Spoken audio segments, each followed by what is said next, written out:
हाँ, understood understood. तो see, last year there was a class going on, एक class चल रही थी, ठीक है। तो जब ये हुआ मैंने बोला ही नो पेनी नाम सिप्स का मैं बोला अब ना सारे मिलके बोलेंगे एंड जोर से बोलेंगे। पीछे से एक बच्चा बोला जय माता दी। अब ना एक काम करेंगे, एक बच्चे को ना मैं अनम्यूट करूंगा, सिर्फ एक को, ठीक है। हाँ बेटा, हाँ तेरे को 1 सेकेंड।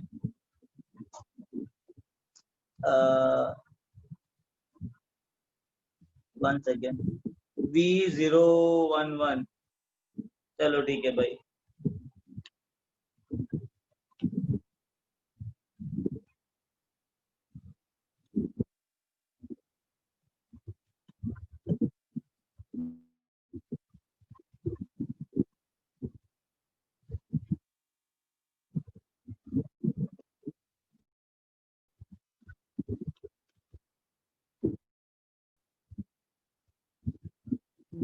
Okay, listen. हाँ हाँ हाँ ही हाँ लीबेब सीनो हाँ एफएनई सीनो एफएनई नामग अल हाँ सिप्स हाँ कक्का। हाँ हाँ, एक बार वन मोर टाइम। ओके ही लीबेब सीनो नो एफएनई पैनी आगे, नामग नामक आगे, अल अल सिप्स टिप्स लार यार कक्का। चलो ठीक है। Thank you sir. Mute yourself. Mute yourself.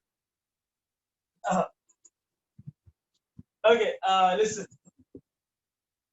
Obviously, ये atomic number के हिसाब से arranged है, right? So initially the atomic number is 1, hydrogen का, yeah. हाइड्रोजन का atomic number 1, उसके बाद helium 2, lithium 3, beryllium 4, 5, 6, 7, 8, 9, 10, 11, 12, 13, 14, 15, 16, 17, 18, 19, 20. So now, generally mass number ना डबल होता है या तो डबल प्लस 1 होता है, इसको छोड़ के। ये भाई साहब अपने अलग ही हैं, सिर्फ एक ही प्रोटॉन होता है इसके पास। तो जो मास नंबर है ना और एटॉमिक नंबर दोनों सेम होता है। तो हीलियम का एटॉमिक नंबर है 2, तो मास नंबर 4। लिथियम का 3, मास नंबर 6 प्लस 1 7।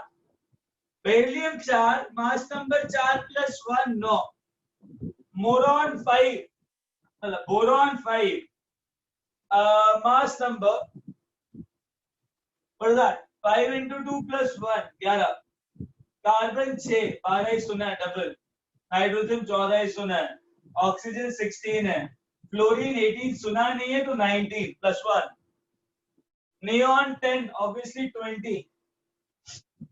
सोडियम 11 22 सुना नहीं है 23 प्लस 1। 24 सुना है भाई। 27 सिलिकॉन 28। phosphorus 30 plus 1 31। 16 into 2 32। 35 और 37। listen, क्लोरीन के ना या एक मिनट,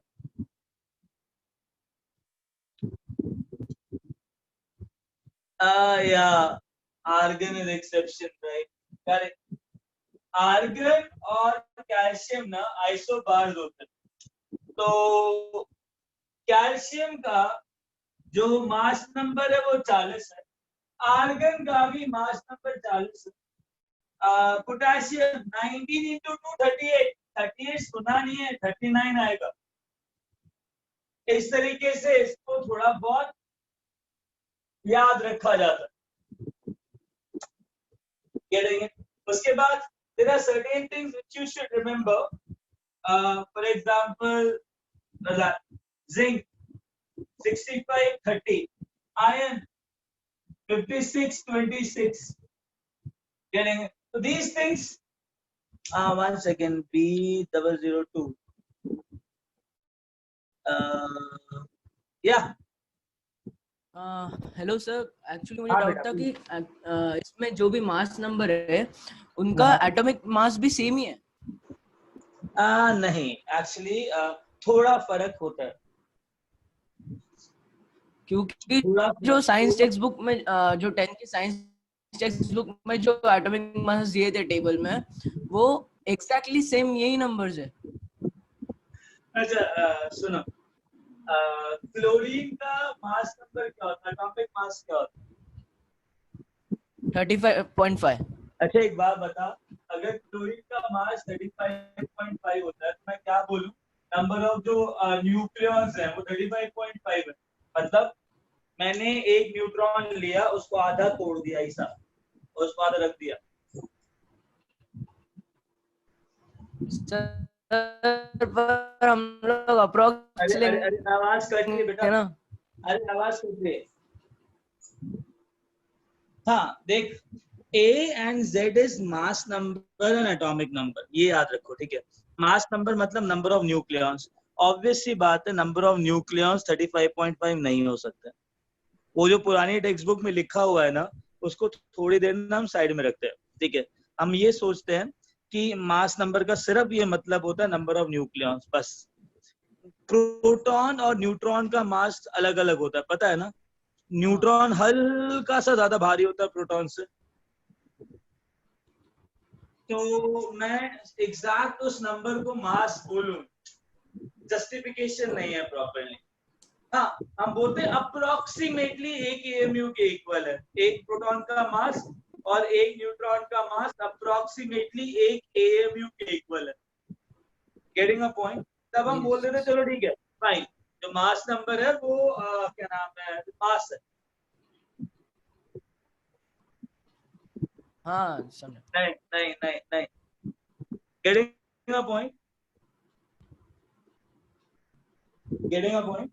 यस यस। तो मास नंबर और मास दोनों अलग अलग चीजें हैं। यही चीज हमने लास्ट क्लास में एक बार डिस्कस करी थी।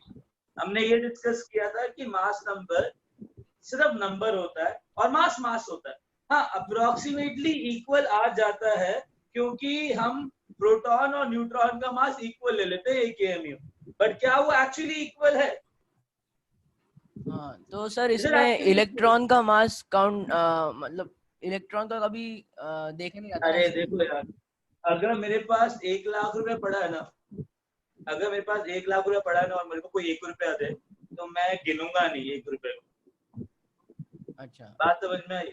हाँ हाँ, तो मतलब मेरी टी शर्ट मेरी पूरी बॉडी का मास डिफाइन नहीं कर सकती है। हाँ समझा। हाँ, getting it? Yes. So I'll not count it. Not possible. Understood? Yes. Okay.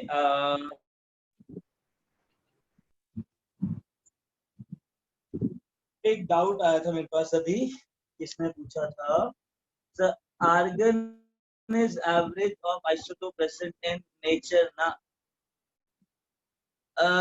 बेटा, argon is a noble gas element which I have written over there.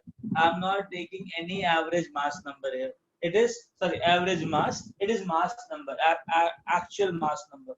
ये average नहीं लिया है मैंने, actual mass number, ठीक है। अभी इतना समझ में आया कि जो मास होता है ना, वो मास नंबर नहीं होता है, दिस इज मास। और क्लोरीन का मास नंबर 35 और 37 है, दो आइसोटोप्स है, दिस इज मास नंबर। हम जनरली दोनों को इक्वल ले लेते हैं क्योंकि हाँ सी नहीं, हमने पीरियोडिक टेबल में ना जो एलिमेंट्स अरेंज करे हैं वो मास नंबर के अकॉर्डिंग नहीं करे, हमने वो एटॉमिक नंबर के अकॉर्डिंग करे। मोज़ले ने ये बोला था कि जो periodic properties है ना एलिमेंट्स की, it is a function of their atomic number, not atomic mass.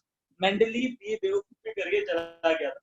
Mendeleev ने कहा था कि मास मास मास, तो मेंडलीव की ड्रॉबैक्स निकले बहुत सारे। Then we come to know that okay periodic property जो है वो एटॉमिक नंबर का फंक्शन होता है, मास का फंक्शन नहीं होता।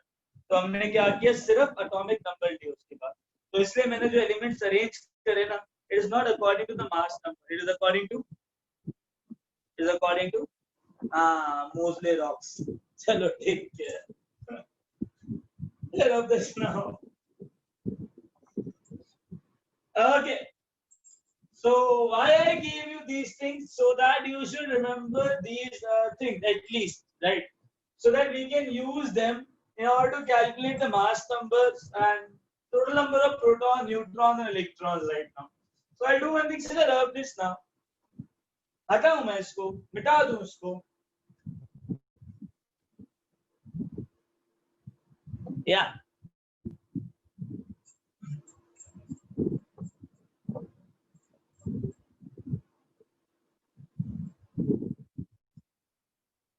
या लाल तो भरे लो। हाँ अभी क्या हो, अच्छा इसका ये सेशन रिकॉर्ड हो रहा है, तो तुमको रिकॉर्डेड वर्जन मिल जाएगा, ठीक है? बाद में अगर किसी को चाहिए हो, you can request for it, कह देंगे।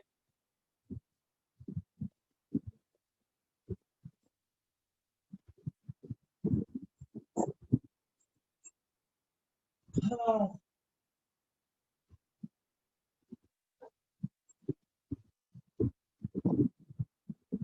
चलो, now what we do here,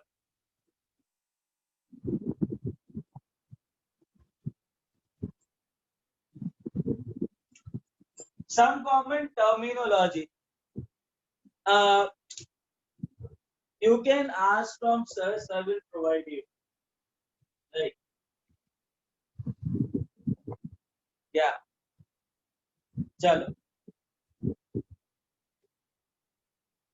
Now listen, there are certain things which we have to know. Now all of us knows isotopes, उसका डेफिनेशन सबको पता है, हमको आइसोबार्स भी पता है, getting it? Now third is isotones. What are isotones? Atoms of different elements.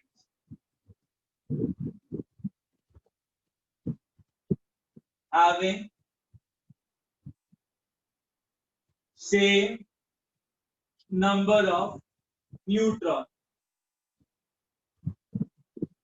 Having same number of neutrons. Example of isotopes, right?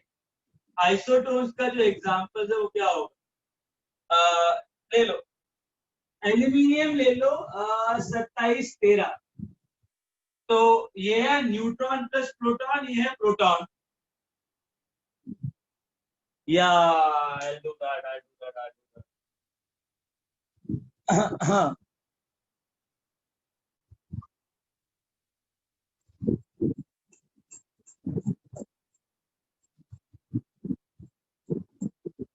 These are isotopes. One second, I'll just write it bigger.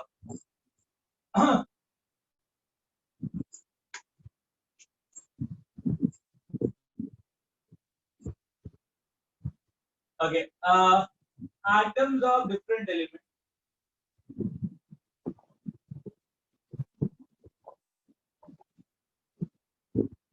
Having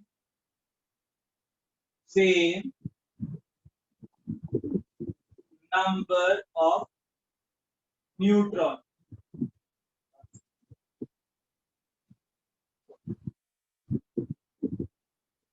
Fluorine and neon. Yeah. एक लेके आता fluorine neon. अच्छा aluminium लेते हैं, number of neutron plus proton is 27, number of proton is 13, तो number of neutron कितने होंगे? 27 - 13, या 27 minus 13, how much it come? 14, right? उसके बाद सिलिकॉन उठा लो, yeah, that is 28 and 14. Remember 28 minus 14 क्या आएगा? Obviously 14. So what are they? They are isotones. They are isotones. जहां पे भी तुमको ऐसा सेट मिले ना, जहां पे भी तुमको ऐसा सेट मिले जिसमें नंबर ऑफ प्रोटॉन और number of double the number of proton plus 1 mass number, मैंने कहा था डबल भी होता है और डबल प्लस 1 भी होता है। तो अगर डबल प्लस 1 है और उसके बाद डबल है तो वो आइसोटोन होंगे। फॉर एग्जांपल ये डबल प्लस 1 था और उसके बाद डबल था तो आइसोटोन। सिमिलरली ये चीज सोडियम और मैग्नीशियम के साथ भी होती है, डबल प्लस 1 और exactly double in case of magnesium. तो डबल प्लस 1 और डबल, तो ऑब्वियसली ये दोनों भी आइसोटोन्स होंगे। 23 माइनस 11 12, 24 माइनस 12 12। हाँ exactly, potassium calcium, correct, no doubt about it. Understood? Now isotones done. After that,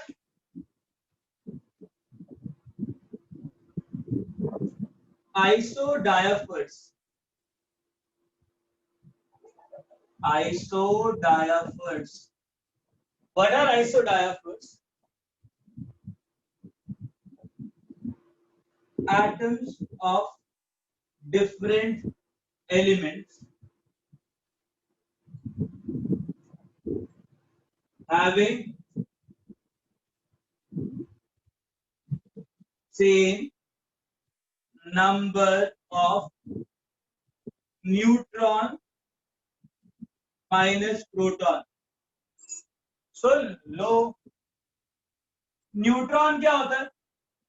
अगर ये मास नंबर है, ये एटॉमिक नंबर है, अगर मैं इसको ए बोलूं और इसको प्यार से जेड बोलूं, तो ए का मतलब होता है न्यूट्रॉन प्लस प्रोटॉन, जेड का मतलब होता है प्रोटॉन, तो ए माइनस जेड क्या होगा?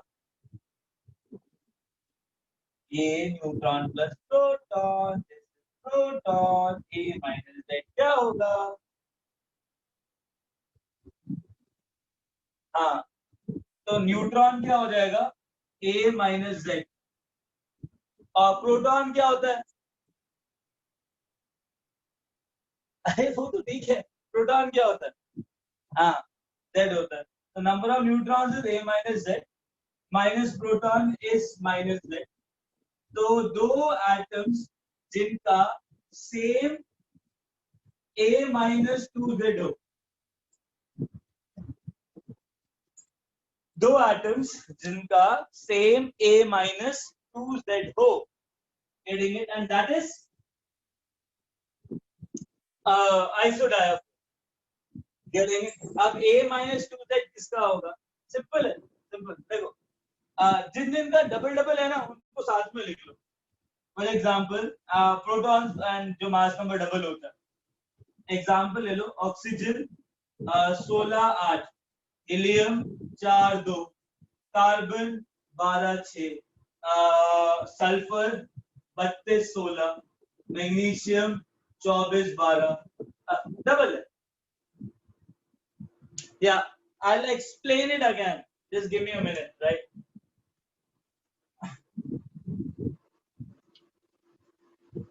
हाँ, silicon also, correct, silicon also. Now understand one thing, A minus 2Z everywhere it is A minus 2Z everywhere it is 0. Getting it? So they are isodiaphers.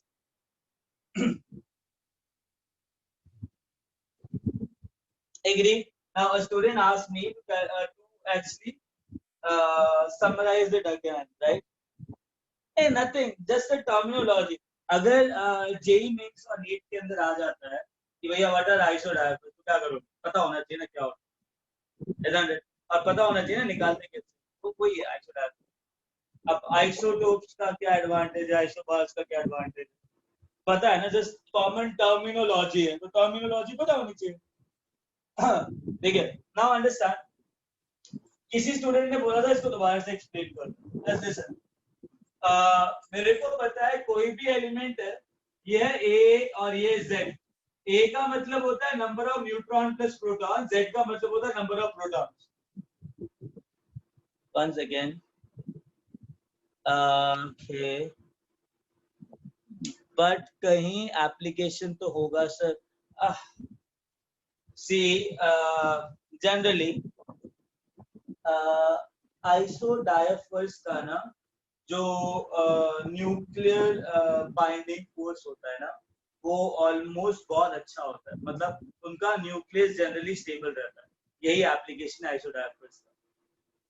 Getting it? जब number of neutron और number of proton approximately same रहते हैं ना, atomic number 20 तक, calcium तक, ठीक है, और जब नंबर ऑफ न्यूट्रॉन और नंबर ऑफ प्रोटॉन बहुत ज्यादा मतलब इक्वल हो जाते हैं, तब क्या होता है, न्यूक्लियस है ना, न्यूक्लियस भाई साहब बहुत ज्यादा स्टेबल हो जाता है, ठीक है, उसे न्यूक्लियर फिनोमेना कहा जाता है, वो बाद में पढ़ोगे। बस अब इसका इतना ही एप्लीकेशन समझ लो, ठीक है। Beryllium, phosphorus, boron, they are isodaptors. Now listen, first let me finish this, right?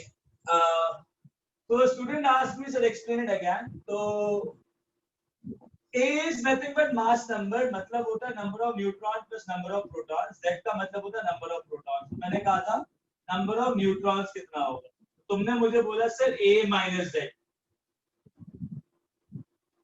So number of neutron plus proton minus proton will give me neutron.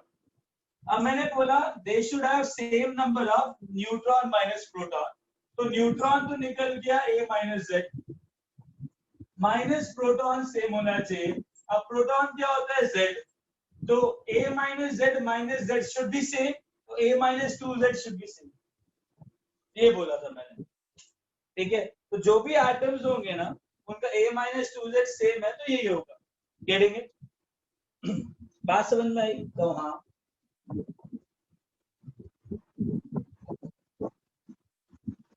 okay, we'll move ahead now.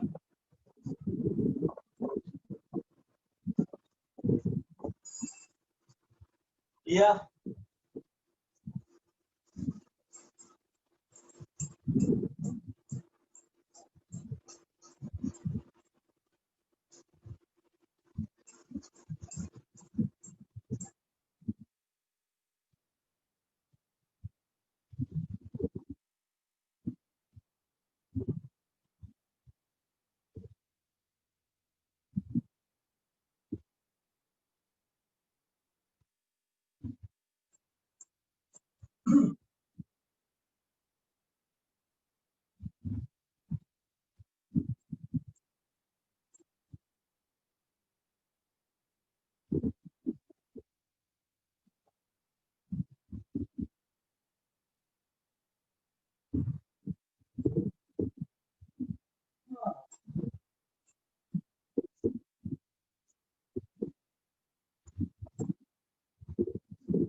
Okay. Now, other terminologies, isoelectronic species.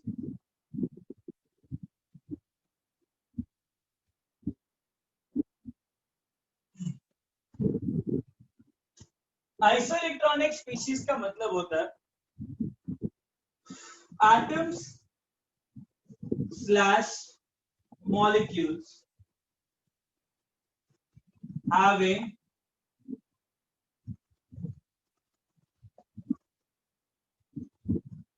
same number of electrons.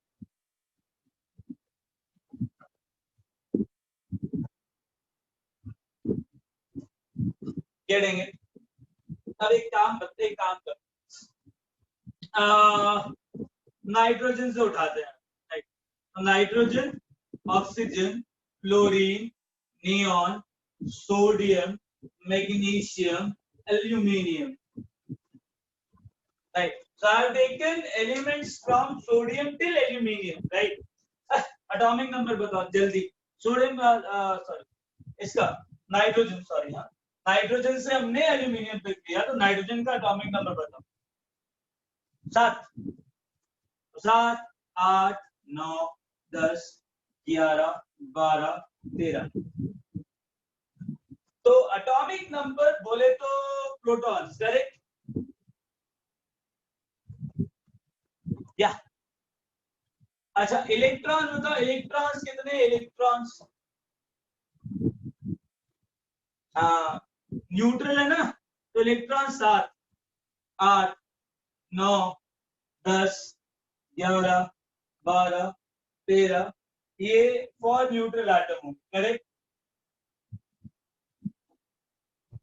हाँ correct. You people are very smart, right? Listen.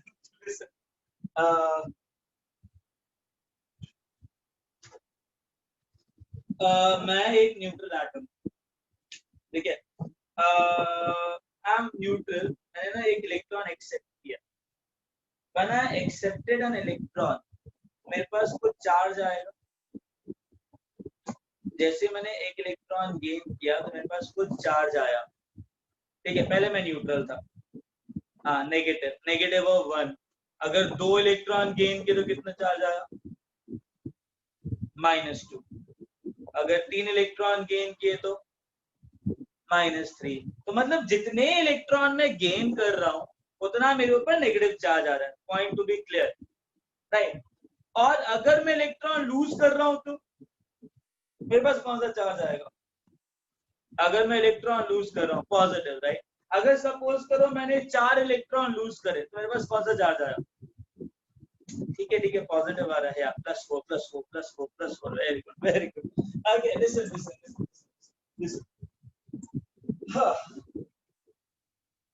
Scene क्या है सुनो तो that is for neutral atom. अब इस nitrogen पे ना मैंने -3 चार्ज डाला तो मतलब कितने इलेक्ट्रॉन डाल दिए 3. तो पहले 7 थे जब भाई साहब न्यूट्रल थे. अब कितने हो गए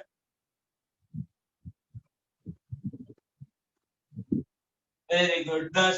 यहाँ 2 डाले यहाँ 1 डाला यहाँ इसको कुछ दिया ही नहीं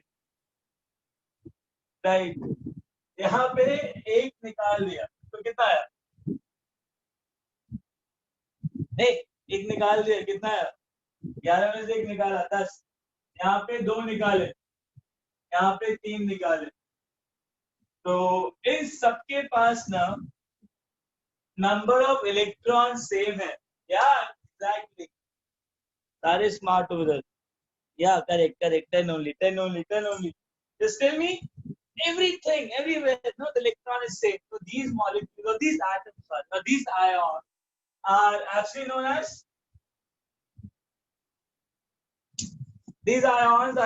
as isoelectronic species. समझ आया.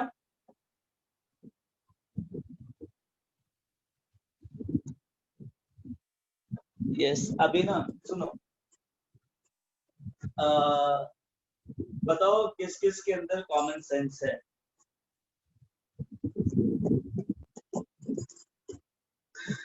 People are saying I have. So just test me. I have. You don't underestimate me. Listen. Yeah, correct. Me too. Listen. I'll just write. I'll write some questions. Right.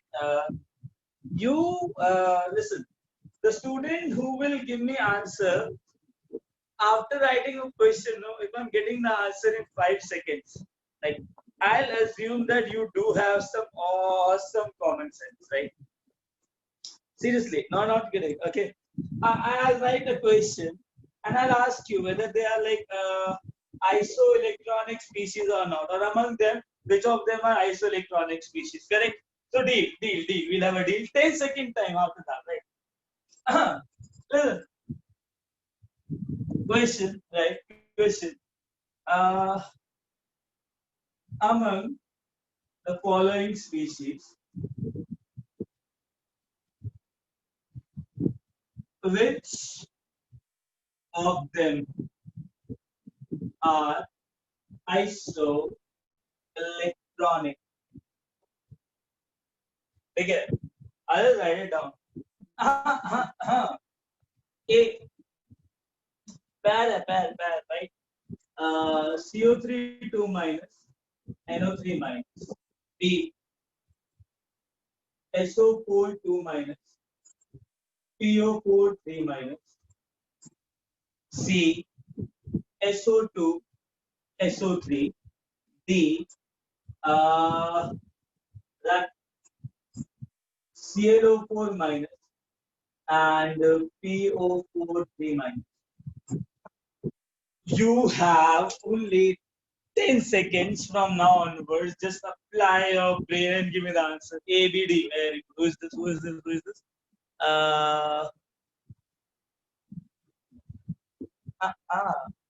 Who gave this ABD answer? Just again write it down first. ABD first. I write down and check it on chat box. अच्छा A तो सही है. Yeah, 016. D is saying 01. B 01. 008. B A B. Chalo, listen. ABD. Okay. Okay. Listen.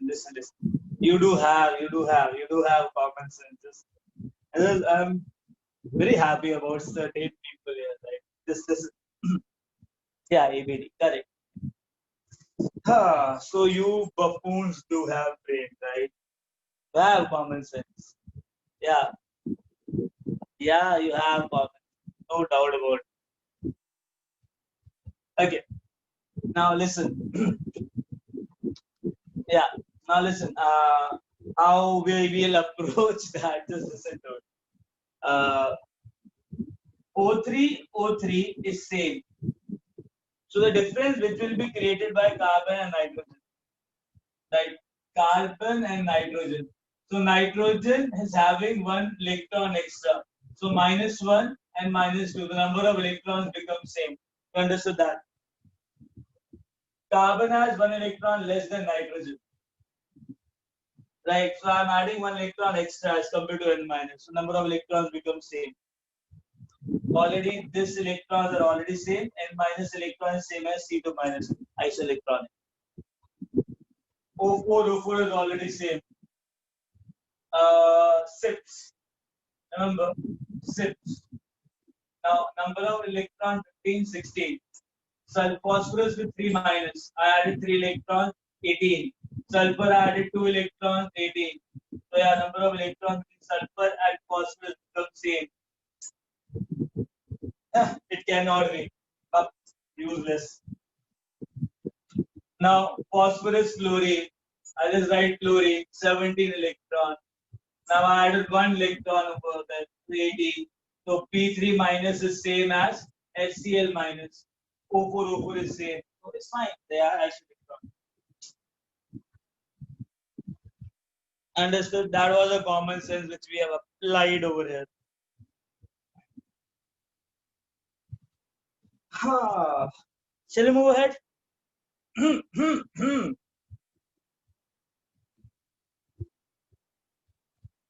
Yeah.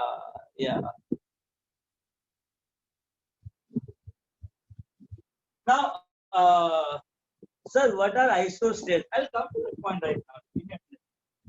After this, I was about to write the same thing. Yeah.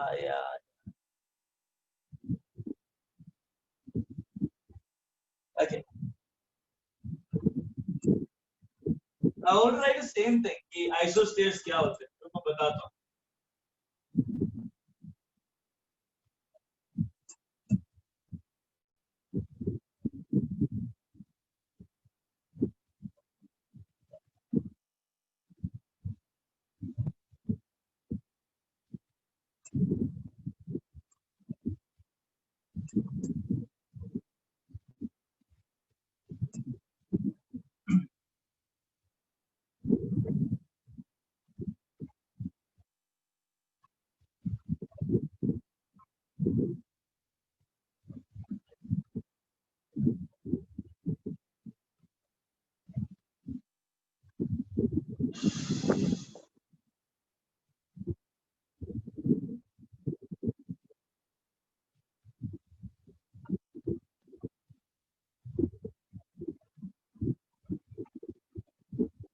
Okay.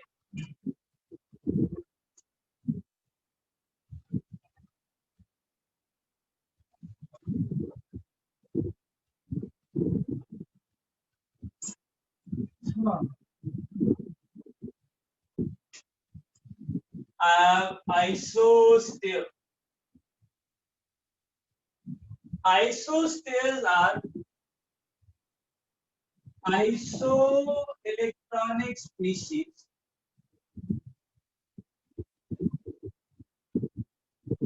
which has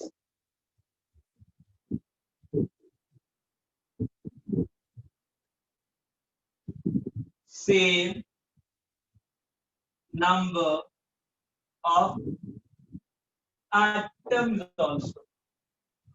The isoelectronic species which has same number of atoms is also known as like what's that?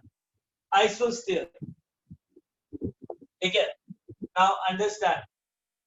SO4, PO4 3 minus, SO4 2 minus, ClO4 minus. They have same number of electrons as well as how many atoms they have overall.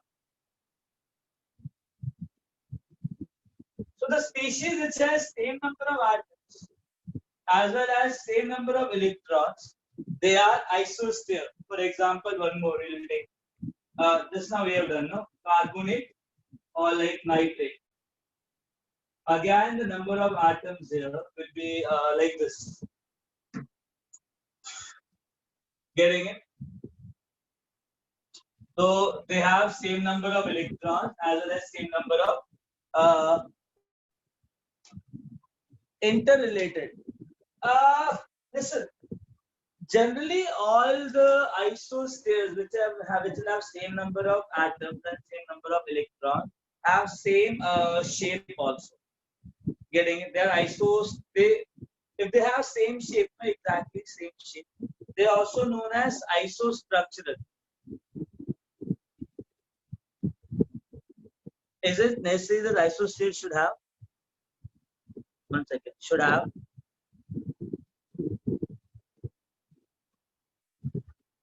Yeah, they are molecules generally. They're the molecules, right?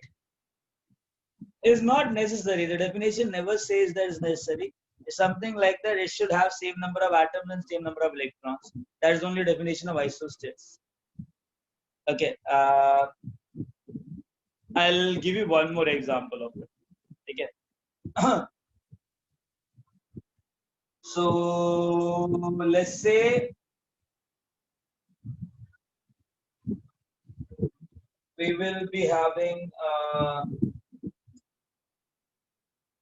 let's say carbon. No, the field factor will not come over there. Give me time. Fine. Let's say I have sulfur dioxide or monoxide. It's hardly exists, and like ozone. So they have same number of electrons. They are isoelectronic. Can they be isostere? Will they have same number of atoms? They're isoelectronic, right? So shall I say that? So they are not isosteres. Obviously, they are not isosteres. Obviously, right? Now for isosteres, no, the main condition exists is they should have same number of electrons as well as same number of atoms. So all isosteres are isoelectronic, but all isoelectronic are not isosteres. Understood? भैया जो isosteres है उनके पास number of electrons तो same ही है ना, तो वो isoelectronic होंगे ही होंगे, पर सारे isoelectronic species isosteres हैं नहीं, उनके लिए same number of atoms होना चाहिए.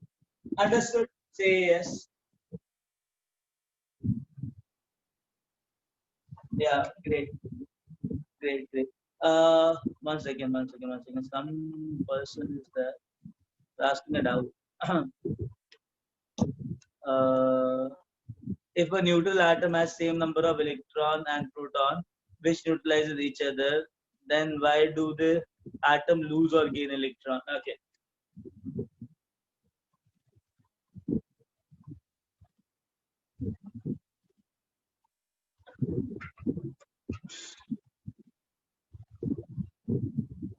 Yeah. Now,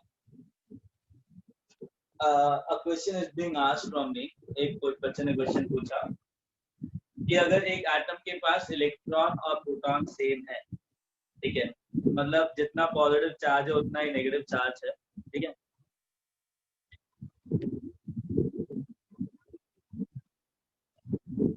या ना जितना पॉजिटिव चार्ज है उतना ही नेगेटिव चार्ज है, तो एक एटम अगर न्यूट्रल है तो वो बाद में रिएक्ट क्यों करता है? बताता हूँ। सीन क्या है, अगर कोई भी चीज इस यूनिवर्स में हो रही है ना, that thing will happen in this universe to attain stability. अगर मैं एक इलेक्ट्रॉन हूँ ना, I just come to that, give me a minute. Thermodynamics correct, thermodynamics, पर सुनो पूरी बात क्या है। अगर मैं एक एटम हूँ, ठीक है, और मेरे पास बहुत बहुत रीजन है रिएक्ट करने, ठीक है, अगर सबसे प्राइमरी रीजन होता है ऑक्टेट अटेन करना, वो बहुत बहुत बहुत छोटे लेवल पे आता है। वो बोलते हैं कि अगर मेरे पास आउटर मोस्ट शेल में 2 इलेक्ट्रॉन है ना, तो मैं 2 इलेक्ट्रॉन लूज करके ना नियरेस्ट नोबल गैस बन जाऊं ताकि मैं स्टेबल हो जाऊं, बिकॉज नोबल गैस रिएक्ट नहीं करती है, वो सबसे ज्यादा स्टेबल होती है, ठीक है। बट एक्चुअली में ये देखा गया है कि कोई भी एटम जो रिएक्ट कर रहा है, या तो वो आयोनिक बॉन्ड बना रहा है, या तो शेयरिंग ऑफ इलेक्ट्रॉन करके कोवैलेंट बॉन्ड बना रहा है। तो या तो आयोनिक बॉन्ड बनाएगा या तो कोवैलेंट बॉन्ड बनाएगा ना। जब बॉन्ड बनाता है ना, तो बॉन्ड बनाने के बाद एनर्जी रिलीज होती है। या जब भी मैं कोई भी चीज करने के बाद अगर एनर्जी रिलीज करता हूँ ना, तो I will be like more stable. तो इस यूनिवर्स में कोई भी चीज अपने आप जो हो रही है ना, वो इसलिए होगी क्योंकि वो स्टेबिलिटी गेन करेगी। बात समझ में आ रही है? तो एटम्स बॉन्ड बनाएंगे क्योंकि बॉन्ड बनाने के बाद वो अनयूजुअल स्टेबिलिटी अटेन कर लेते हैं, और एक बार वो स्टेबल हो गए तो काम खत्म। कह देंगे तो रिएक्शन तभी होगी जब कोई भी चीज स्टेबिलिटी गेन कर रही है, बस, उसके अलावा कहीं। अंडरस्टूड? चाहे वो शेयरिंग ऑफ इलेक्ट्रॉन हो, चाहे वो losing and gaining of electron हो, आयोनिक बॉन्ड बनाए हम कोवैलेंट बॉन्ड बनाए, बॉन्ड जरूर बने। Getting a point? Just see to it. I'll just come.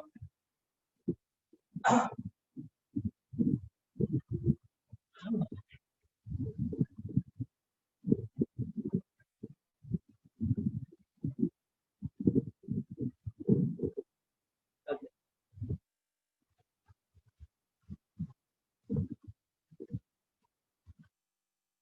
Now, certain student asked me that is it possible that what is that?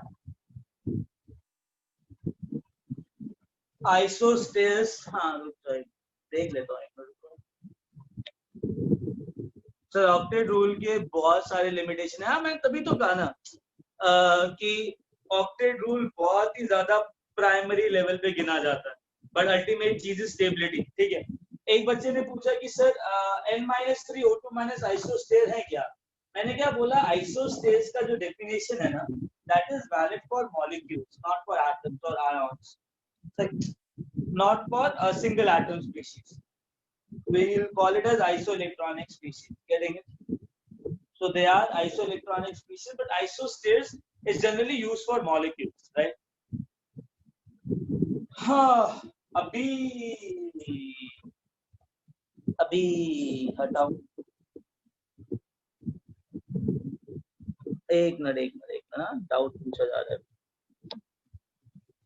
Isoelectronic, हाँ उनको isoelectronic बोलेंगे। Sir alpha particular H plus ion, बता दो क्या होता है, अभी 2 minute दो, है ना। लेट मी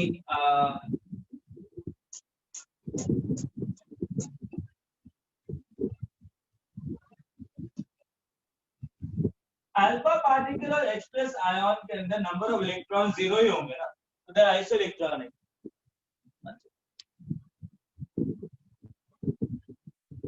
अरे यार, सल्फर ऑक्सीजन 8, सल्फर 16, O3 मतलब 8 इंटू 3 24 SO 16 प्लस 8 कितना हुआ?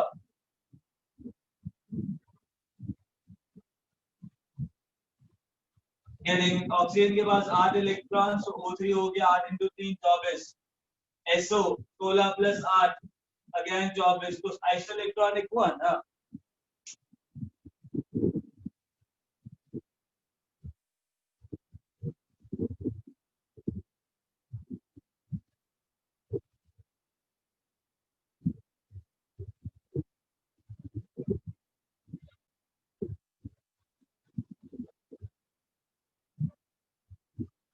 अच्छा एक काम करना आज की डेट में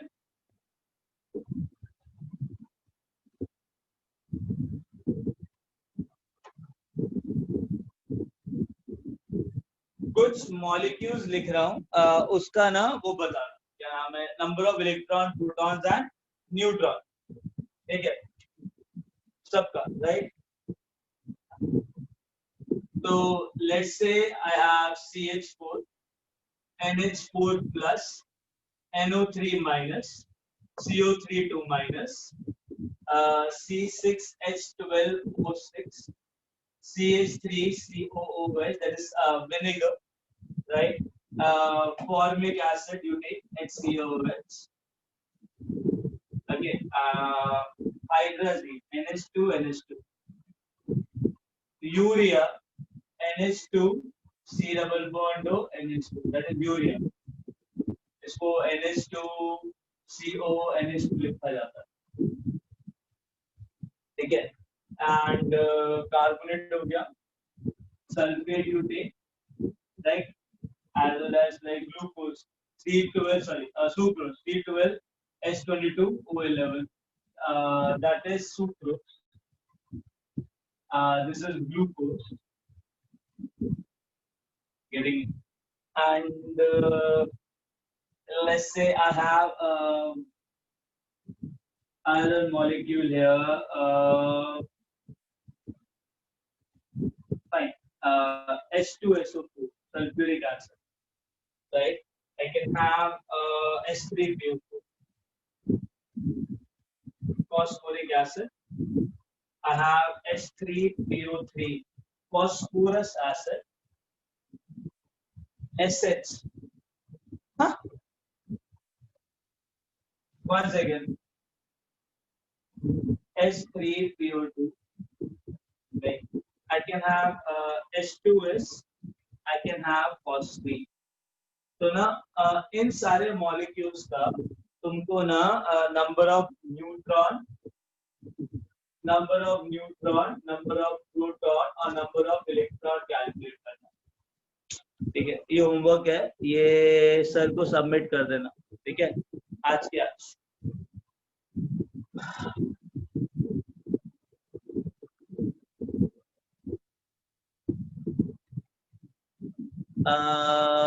अनूप सर को इस सेशन के बाद पता लग जाएगा किसको करना है तुमने, ठीक है। अच्छा हटाओ मैं इसको, हाँ यू विल आस्क अनूप से, he will tell you। कोई बात नहीं, लेक्चर के बाद तुमको सब पता लग जाएगा किसको लेना है किसको नहीं लेना, ठीक है। अभी इसको हटाओ, लिख लिया तुमने होमवर्क? हाँ लिख लो ना। P007, ये 007 काफी कूल है ना। 010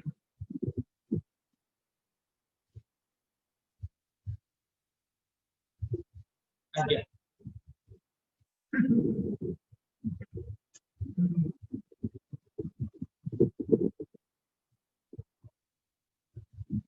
हाँ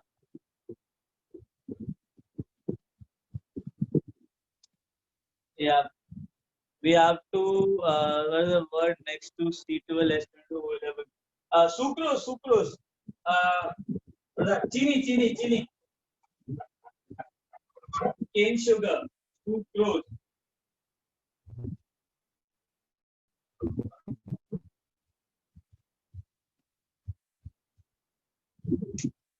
चीनी हाँ what below H3PO4 कुछ वर्ड नहीं है यार H2 से हाइड्रोजन सल्फाइड और ये फॉस्फीन है PH3 molecule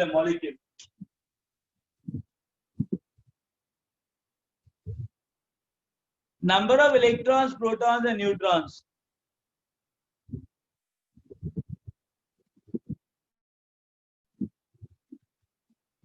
Individual submission is there, Baba. There is a homework for students. We have to find number of neutrons, protons and electrons.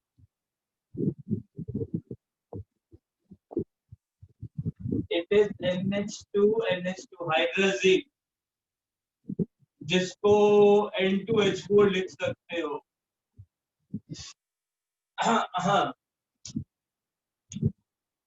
Okay अभी इसको हटाओ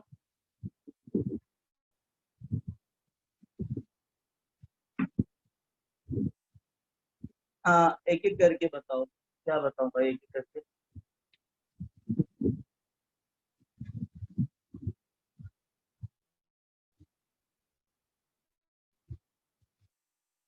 एक करके बताऊं अच्छा एक करके बताऊं सर कोवालेंट कंपाउंड का स्ट्रक्चर बनाना पड़ेगा तभी नंबर ऑफ इलेक्ट्रॉन मालूम पड़ेगा नहीं रे सुनो अपने काम करता है ये कैलकुलेट कर ग्लूकोज अभी इन सबको हटाओ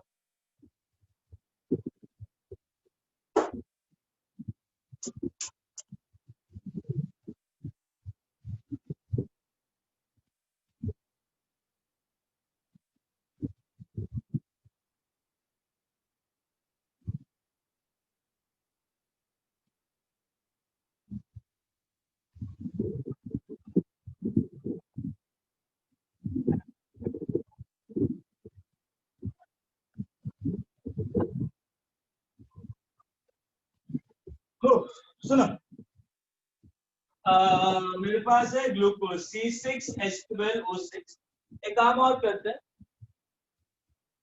या common terminologies over now listen let's say मेरे पास कार्बोनेट बेस CO3 डोमेन दोनों कैलकुलेट कर लेते हैं ठीक है पर क्या है इसमें मैंने दो एक्स्ट्रा इलेक्ट्रॉन ऐड किए बाकी कुछ नहीं ठीक है अब सुनो न्यूट्रॉन्स निकालने हैं प्रोटॉन्स निकालने हैं और इलेक्ट्रॉन्स निकालने हैं पहले कार्बन उठा लो कार्बन का होता है 6 प्रोटॉन और 12-6 A-Z न्यूट्रॉन होते हैं तो इसके अंदर न्यूट्रॉन भी 6 है प्रोटॉन भी 6 है हाइड्रोजन ले लो हाइड्रोजन 1 एक प्रोटॉन है और 1 न्यूट्रॉन कितने हो जाएंगे 0 because neutron plus proton is 1 तो न्यूट्रॉन 0 ऑक्सीजन है 16 नंबर ऑफ प्रोटॉन हो गए तुम्हारे 8 और 16 - 8 is number of neutron 8 A-Z is neutron total neutron निकाल लेते हैं कार्बन के पास 6 न्यूट्रॉन है तो कितने कार्बन है 6 तो 6 × 6 कितने तो न्यूट्रॉन कार्बन के हो गए 12 हाइड्रोजन है हाइड्रोजन में 0 न्यूट्रॉन होता तो भाड़ में जाए नहीं आएगा ऑक्सीजन 6 है तो I have like 6 into the number of neutrons on oxygen comes out to be 16 - 3 that is 8 that is number of neutrons number of protons again 6 carbon है तो 6 × 6 number of proton 6 proton hydrogen के पास एक proton था तो 12 hydrogen के पास 12 × 1 proton हो गए और ऑक्सीजन के पास 8 था तो 6 ऑक्सीजन के पास 8 प्रोटॉन हो गए total number will become 48 plus your what is that 36 48 plus 36 what's the answer 48 plus 36 84 so it'll be like 84 here 48 plus 36 plus 12 that is 96 yeah correct for neutral atom ये neutral है ना overall it is neutral जितना proton रहेगा उतना electron रहेगा, क्योंकि ये neutral है, इसके ऊपर कोई चार्ज नहीं है। तो total number of electron will be equal to total number of protons 96। Number of neutrons है कार्बन का 6, एक ही है ना, तो 6 into 1। ऑक्सीजन का 8 निकाला था, तो 8 into 3 that is number of neutron. तो 24 प्लस 6 कितना हुआ?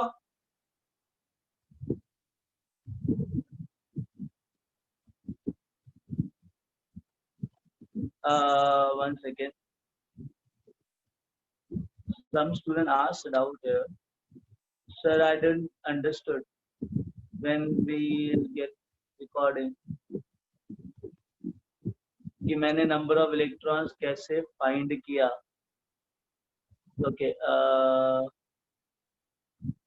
ओके सुनो, तुमको क्या चीज समझ में नहीं आई इसमें, ये नंबर ऑफ इलेक्ट्रॉन्स कैसे फाइंड किया या फिर प्रोटॉन्स और न्यूट्रॉन्स कैसे फाइंड किया? टेल मी दिस, बताओ। नंबर ऑफ इलेक्ट्रॉन्स क्या आगे वैसे प्रोटॉन कैसे, अच्छा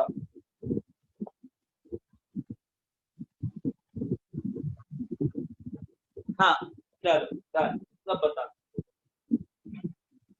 एक बात बताओ, ये ग्लूकोज है, साथ में रहना सारे ढंग से। ये ग्लूकोज है, ग्लूकोज के अंदर 6 कार्बन है, 12 हाइड्रोजन है और 6 ऑक्सीजन है।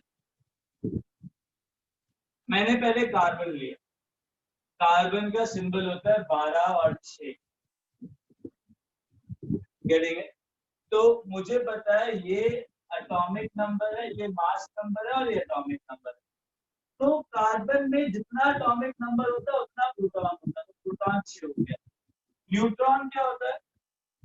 A minus Z, number of nucleons minus number of protons is neutron. तो न्यूट्रॉन कितना हो गया? 12 माइनस 6 6,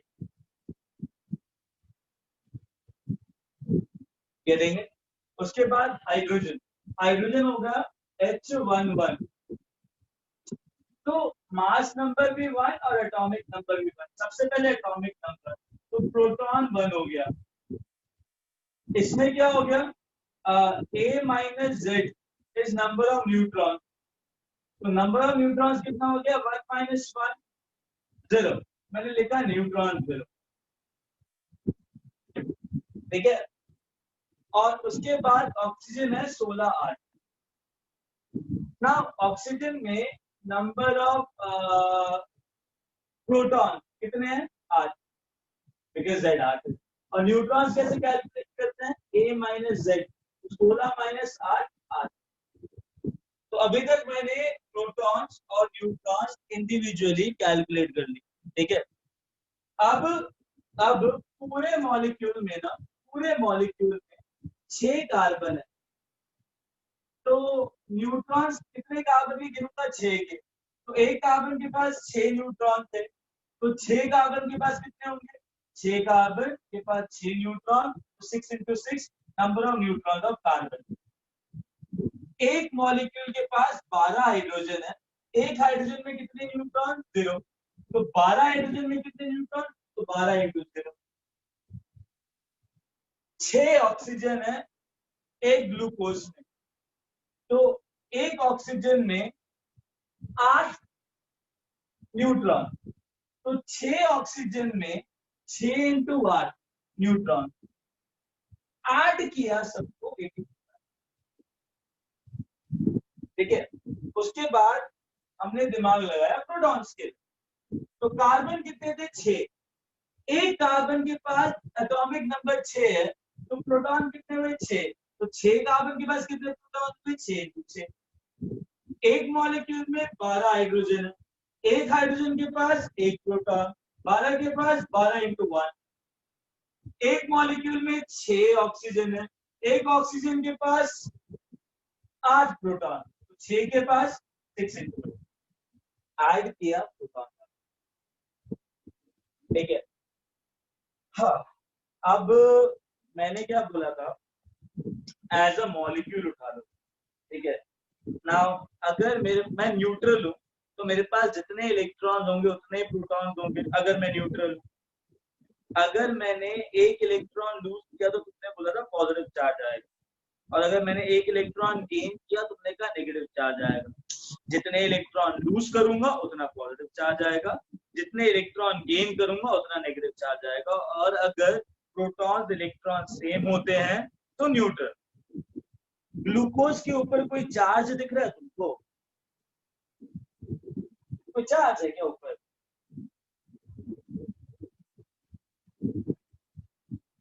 अरे बाबा, कोई चार्ज दिख रहा है तुमको? कोई मतलब पॉजिटिव नेगेटिव दिख रहा है ग्लूकोज के ऊपर? नहीं ना। अगर कोई पॉजिटिव और कोई नेगेटिव नहीं है तो जितने प्रोटॉन्स होंगे उतने ही, जितने प्रोटॉन्स होंगे उतने ही, हाँ, तो number of protons is 96, number of protons are 96, number of electrons will be 96. Yeah. Now listen, every one of you will remain with me in carbonate, right? Carbonate ion, ठीक है। पहले नंबर ऑफ न्यूट्रॉन्स कैलकुलेट करते हैं।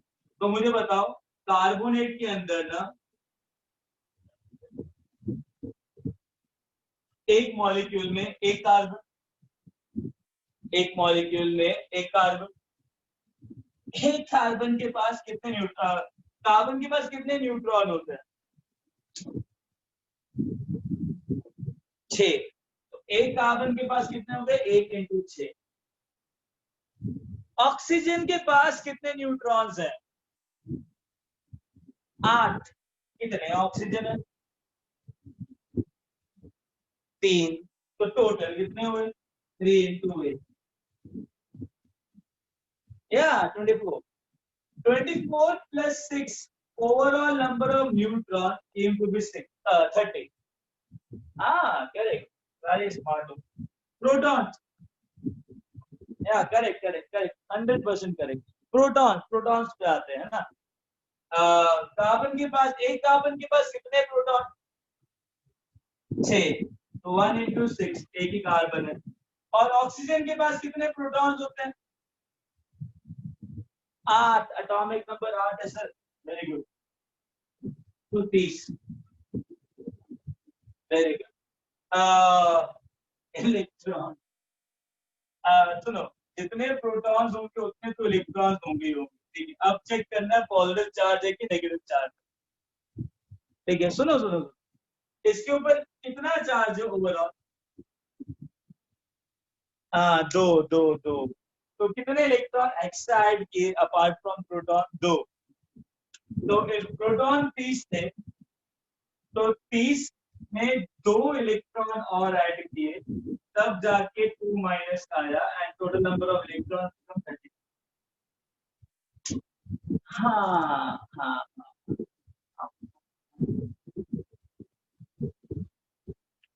Will calculate be allowed in need? नहीं, no, we are not that high tech। हाँ बेटा, पूछ, extra doubt पूछ, I'll be there। AU 003 बोलो।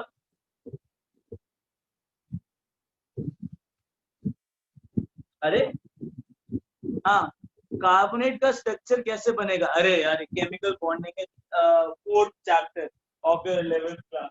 स्ट्रक्चर बता देता हूँ कैसे बनेगा, in that we have full chapter over, right. तो the structure of carbonate is like this. How it came, not now. इसके अंदर बहुत सारी थियरीज है। रेजोनेटिंग स्ट्रक्चर या But what is resonance and how it impacts, we'll study it in a very nice way. I said carbonate का जो structure है वो अभी नहीं करना, बस बता देता हूँ, राइट, कि करते कैसे, मतलब स्ट्रक्चर क्या है. The structure of carbonate ion is this: carbon, double bond O, this is O minus, this is O minus, this is structure of carbonate. अब रेजोनेंस की वजह से कोई इसके ऊपर क्वेश्चन नहीं पूछेगा, ठीक है. रेजोनेंस की वजह से होता क्या है, ये पूरा एक थ्योरी अलग से है, ठीक है. सारे कार्बन और ऑक्सीजन के बॉन्ड सेम हो जाता है और हर एक जो नेट चार्ज इसमें -2 है ना, तो -2 चार्ज तीनों ऑक्सीजन में इक्वली डिस्ट्रीब्यूट हो जाता है और तीनों जो बॉन्ड्स है ना इक्वल हो जाते हैं. तो अगर ये बॉन्ड ए है, ये बॉन्ड बी है और ये बॉन्ड सी है ना, तो A is equal to B is equal to C. इसे रेजोनेंस कहते हैं, ठीक है. अब चक्कर क्या है, किसी ने पूछा रेजोनेटिंग स्ट्रक्चर, तो ये इसका रेजोनेटिंग स्ट्रक्चर है, हाइब्रिड स्ट्रक्चर. कैसे आया, क्यों आया, not now, is not now. कैसे करेंगे, बहुत सिंपल है, आगे जाके पढ़ेंगे इसको. Very simple, seriously. बट उसके लिए थोड़ा ना बेस स्ट्रॉन्ग होना चाहिए. What we are doing, we are making our base strong. Getting it? Pasan naik. Great. चलो अभी एक काम करते हैं. We'll take leave. Sorry, I'll take leave. You stay here. God bless you. Stay safe, right? And बाहर मत जाना. Okay. Bye बेटा. You will come to know by Anup sir will guide you after that कि कैसे submit करना होगा, ठीक है. चलो चाओ, बाय. बेटा ठीक है. या मिलते हैं कल, है ना. Bye.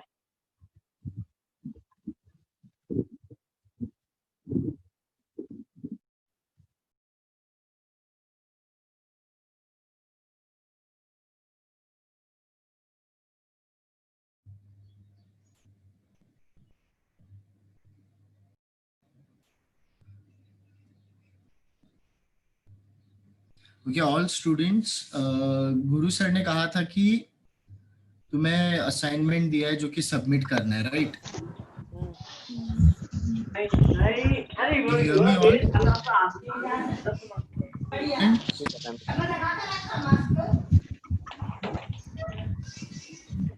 Sir, I think you are... Students, can you hear me all?